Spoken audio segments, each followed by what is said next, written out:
अरे उमापति की बाग में एक नाग नागिनी सो में हो।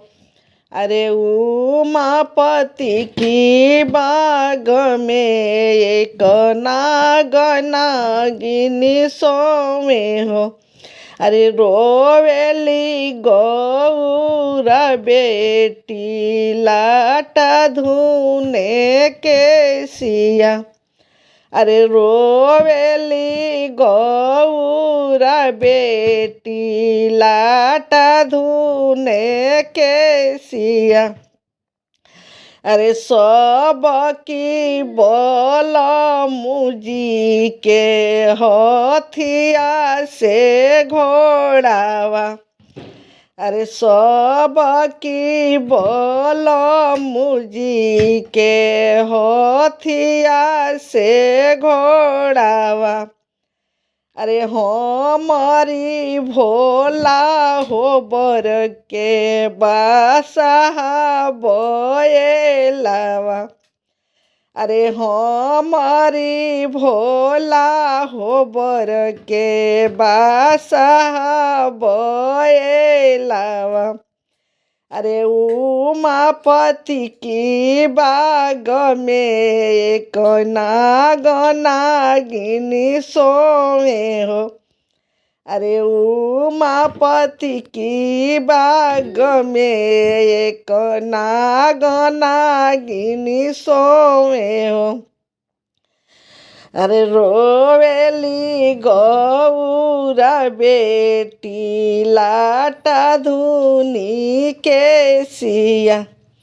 अरे रोवेली गौरा बेटी लाटा धुने के सिया। अरे सब की बोल मुजी के महल टरिया। अरे सब की बोल मुजी के महल टरिया। अरे हमारी भोला हो बर के टूटही मड़ैया। अरे हमारी भोला हो बर के टूटही मड़ैया। अरे उमापति की बाग में एक नाग नागिनी सोए हो। अरे उमापति की बाग में एक नाग नागिनी सोए हो। अरे रोवेली गौरा बेटी लाटा धुने के सिया। अरे रोवेली गौरा बेटी लाटा धुने के सिया। अरे सब की बोल मुजी के पूड़ी से मिठाइया। अरे सब की बोल मुजी के पूड़ी से मिठाइया। अरे हमारी भोला हो बर के भोनिया के गोलावा।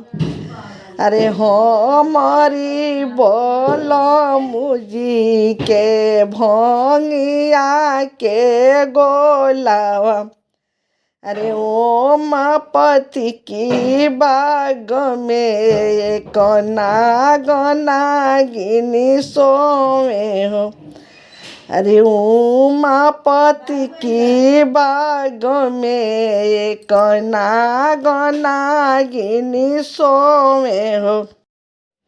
सीता ही सुंदर सौरभ गुनया गरी लिखेली धर्म दुआरी।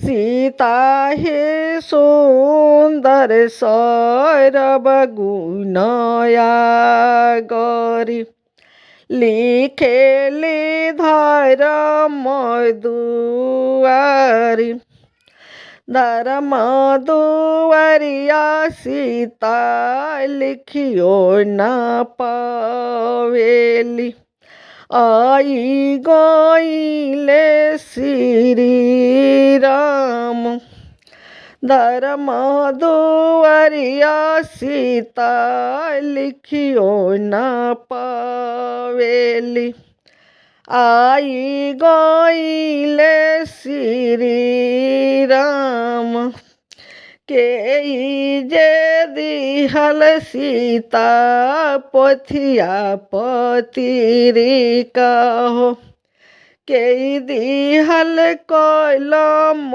दुआई के जे दिहल सीता कलम दुआइत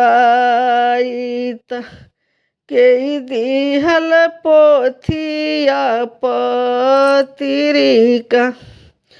के जे दिहल सीता बुधिया ज्ञानवा लिखेलु धर्म दुआरी के जे दिहल सीता बुधिया ज्ञानवा हो लिखेलु धर्म दुआर बाबा जे दिहले श्री राम पोथिया पतिरिका हो आम दिहली कलम दुआई बाबा जे दिहले श्री राम पोथिया पतिरिका हो आम दिहली कलम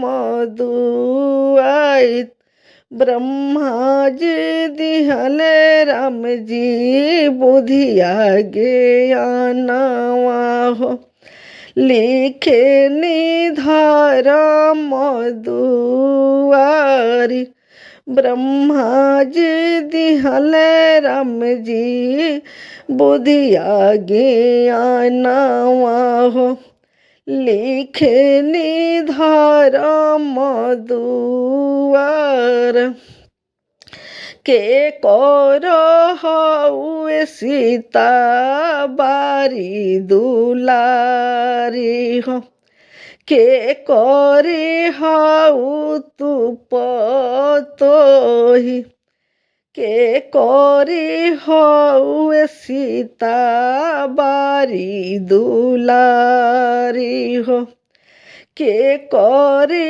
हऊ तू पतोही के करे हउए सीता बारी बियहिया हो लिखेलु धर्म दुआर बाबा राजा जनक जी के बारी दुलारी हो राजा दशरथ के पतोही जे करी हई हम बारी बियहिया हो उहे हमसे करेले हिसाब जे करे हई हम बारी बियहिया हो